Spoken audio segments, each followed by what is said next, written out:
Vous faites bien de regarder DBS Télévision. Bon samedi à tous et bienvenue dans les brefs de l'écho.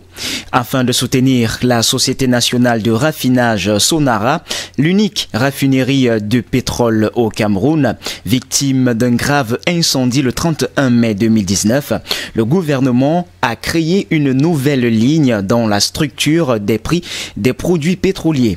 Bénéficiaire d'une dotation de 47,88 francs CFA pour chaque litre de produits pétroliers consommés à la pompe, cette ligne a déjà permis de collecter 26 milliards de francs CFA, apprend-on de sources gouvernementales. Pour l'heure, rien ne filtre sur l'utilisation de ces fonds. Cependant, l'on est fondé à croire que ces prélèvements aidera au financement de la reconstitution de l'unité de production de la Sonara, gravement ravagée par l'incendie. Selon les premières estimations révélées par le ministre de l'Eau et de l'Énergie, ces travaux de reconstruction nécessitent une enveloppe globale d'environ 250 milliards de francs CFA. Des négociations sont d'ores et déjà engagées avec des partenaires techniques et financiers qui ont manifesté leur intérêt pour la réhabilitation de cette raffinerie. Cependant, la finalisation de ces négociations reste tributaire de la restructuration de l'importante dette de la Sonara, soit plus de 700 milliards de francs CFA.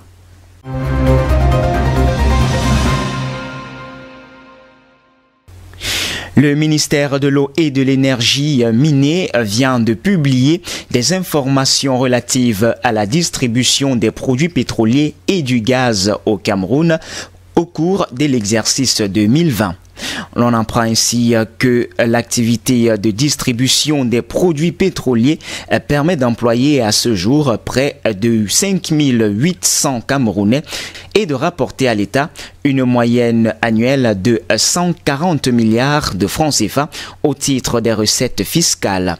Au cours des 10 premiers mois de 2020, 8 nouveaux agréments ont été octroyés, portant à 59 le nombre de sociétés agréées à la distribution des produits pétroliers. À en croire le minier, le Cameroun a poursuivi ses projets de distribution des produits pétroliers à travers la construction de la mise en exploitation de 6 nouvelles stations-service depuis le début de l'année, portant de nombre total de stations-service à 841 au 16 octobre 2020 sur l'ensemble du territoire national, dont 35% en zone rurale. De plus, indique le ministère, en vue d'améliorer l'accès aux produits pétroliers et du gaz domestique dans la zone A. Écologie fragile du Cameroun, un projet d'implantation de stations-service pilotées est actuellement développé en collaboration avec la Caisse de stabilisation des prix des hydrocarbures. Les résultats du dit projet sont attendus.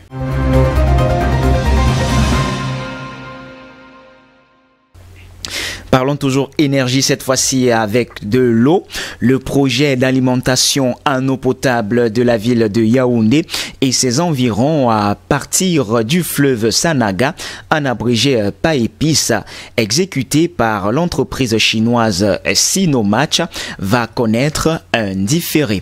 En effet, des informations puisées au ministère de l'Eau et de l'Énergie minier révèlent que les actions menées jusqu'au mois d'octobre 2020 ont permis de porter le taux d'exécution physique global du projet à 68%. Cependant, suite à la crise sanitaire due à la Covid-19, le contrat de l'entreprise de construction Sinomatch, qui devait s'achever en décembre 2021, a été prorogé jusqu'au 21 juillet 2022, date prévisionnelle de fin des travaux d'exécution du PAEPIS, révèle ainsi le minier. Le PAEPIS est financé par un prêt d'Exim Bank China pour un coût total de 399 milliards de francs CFA à exécuter par l'entreprise chinoise Sinomatch.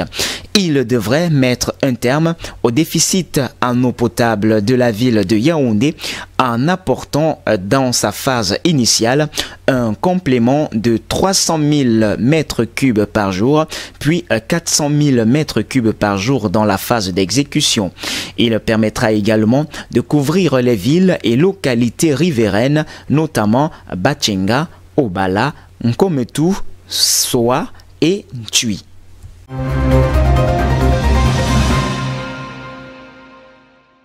Dans le cadre de sa mission de protection de l'espace économique camerounais, mission qui s'est intensifiée depuis quelques années avec le lancement de l'opération baptisée Halte au commerce illicite, en abrégé Alcomi, les douaniers ont saisi des marchandises d'une valeur de 10 milliards de francs CFA en 2020, selon le Premier ministre Joseph Dione Ngouté.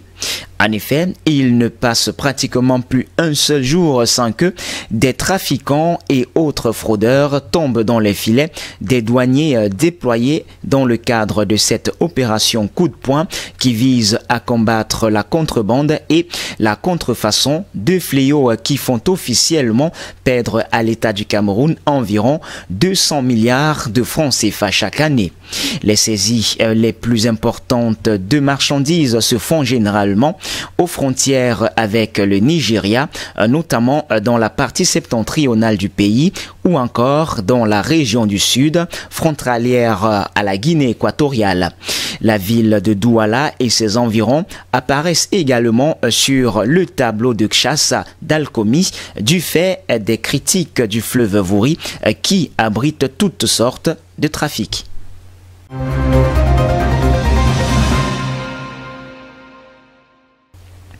Et puis pour sortir dans le cadre de la reprise de ces opérations d'injection de liquidités dans le secteur bancaire, opération visant à accroître les marges de manœuvre des établissements de crédit au lendemain de la confirmation des premiers cas de coronavirus dans la zone CEMAC, la Banque des États de l'Afrique centrale BEAC a de nouveau lancé un appel d'offres pour 250 milliards de francs CFA le 1er décembre 2020. Mais selon les résultats officiels de cette opération, seulement 6 établissements de crédit de la zone CEMAC ont manifesté de l'intérêt pour cet appel d'offres. Au final, ces banques ont capté 69,5 milliards de francs CFA, soit seulement un peu plus de 27% de l'enveloppe globale proposée par la Banque centrale. Pour rappel, depuis le début de ces injections hebdomadaires de liquidités qui participent du pilotage de la politique monétaire par l'Institut d'émission des 6 États de la CEMAC, à savoir le Cameroun, le Congo, le Gabon, le Tchad, la RCA et la Guinée équatoriale, les banques ont rarement capté 100 milliards de francs CFA, ce qui témoigne soit d'une certaine sollicité de leur trésorerie, soit d'une certaine frilosité dans le financement de l'économie nationale. Eh bien, c'est tout pour les brefs de l'écho de ce jour. Mesdames, mesdemoiselles et messieurs, merci de nous avoir suivis. Les informations se poursuivent sur notre antenne d'IBS Télévision. Restez donc des nôtres naturellement et surtout, bon week-end à lundi.